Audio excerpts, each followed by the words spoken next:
不管您家多有钱，烂掉的香蕉别再扔掉了，它不仅值钱还实用，不懂太浪费了。大家好，欢迎来到美食彩味。香蕉的味道香甜，不但好吃，价格也不贵，很多朋友呢都比较喜欢吃。但是天气炎热，买回来的香蕉不容易保存，前一天看着还好好的，今天来看就已经变黑腐烂了。腐烂的香蕉呢是不能吃的。香蕉腐烂了之后呢，果肉里面呢就会产生一些有害的物质，所以不建议再拿来食用。但是我们可以给它利用起来，让它重新拥有价值。首先我们把外皮剥下来，可能大家会遇到我这样的情况，香蕉皮呢已经没变了，但是果肉呢似乎还是很好的，就想着吃着应该没有问题。这里建议大家不要抱有侥幸心理。香蕉出现了发霉的情况，这种情况下香蕉里面的果肉呢一般是好的，但是里面的果肉可能已经出现了变质的情况，而且还会滋生大量的细菌，在吃了以后呢会对肠胃呢造成一定的刺激，从而出现腹痛、腹泻等症状，所以建议不要再拿来食用了。不过呢也不要扔，就这样剥下来。然后呢我们准备这样的一个塑料瓶，如果您家里有合适的容器呢，也可以替换它。不过最好是塑料制品，不要使用玻璃容器等易碎的物品。我这个瓶子比较大，所以呢，我们从这个位置呢，把瓶子剪开。操作过程注意安全。再把开口这里呢，修整圆滑一些，避免有刀刺弄伤自己。接下来我们再把变质的香蕉放进来，腐烂的香蕉果肉呢会更加软嫩，我们放进去之后，可以拿擀面杖或者自己趁手的工具，把香蕉果肉给捣碎，捣成香蕉泥。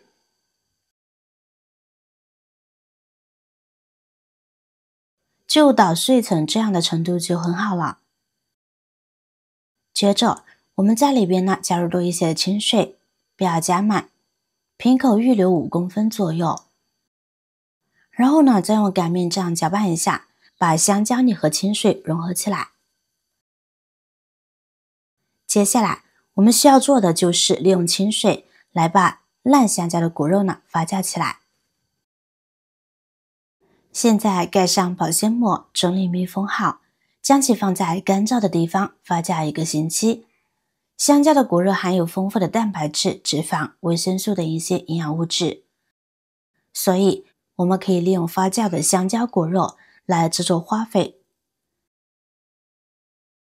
发酵过程中，我们每隔3天揭开一次保鲜膜，因为香蕉果肉在发酵的时候会产生一些气体，避免因为气体发酵汁液四处飞溅。我们这样处理过后呢，里面的溶液呢就不会再喷出来。然后呢再次密封好，继续发酵，直到发酵时间到就行了。现在发酵好的溶液呢，我们就可以拿它来当花肥使用了。使用时，我们用密集一些的漏网来把发酵的液体呢过滤出来，把残渣过滤掉，否则后续影响操作。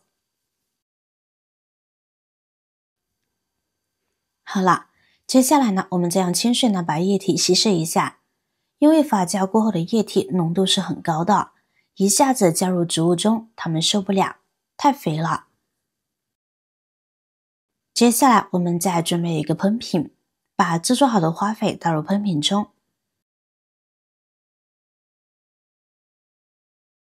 然后我们就可以用它来浇花啦。平时家里面绿植生长的比较缓慢，用发酵的花肥来浇一浇，绿植呢就会茁壮成长。花朵开得不是很艳丽，用它喷一喷，您的小花园也即将繁花似锦，争奇斗艳，姹紫嫣红。因为泡过的香蕉水里面呢含有丰富的钙钾磷成分，能够给植物提供丰富的营养成分，这样灌溉一段时间之后，绿植就会生长得更加茂盛。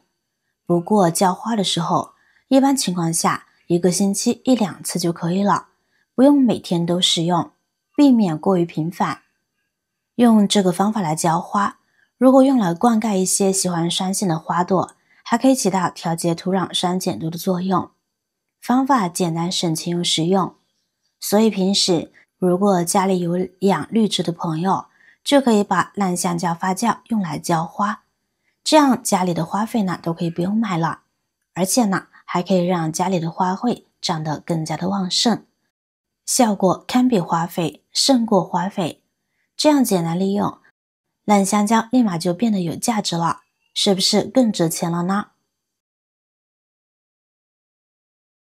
其实不管是烂掉的香蕉，还是吃完剩下的香蕉皮，我们都不要丢掉它。香蕉果肉有利用价值，香蕉皮同样不可小觑。香蕉皮含有多糖、蛋白质、维生素 C 等营养成分，还包含一种强大的防止真菌和细菌滋生的有效物质胶皮素。像平时我们就可以把香蕉皮放在鞋柜旁边，我们就可以用来擦拭皮鞋了。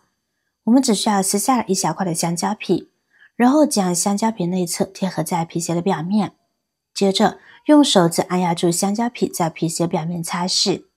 香蕉皮呢是湿润的，就能很好的将皮鞋表面的脏污清洁掉。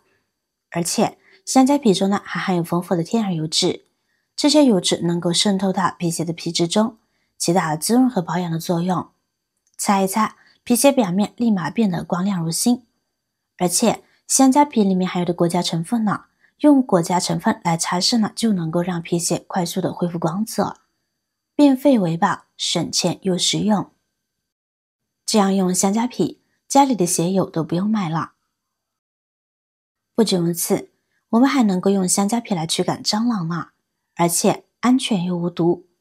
首先我们准备一个容器，把香蕉皮剪成小条，放在容器中。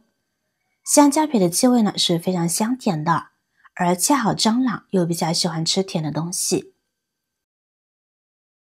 这会儿我们再往香蕉皮中加入少许的洗衣粉，再将其搅拌均匀。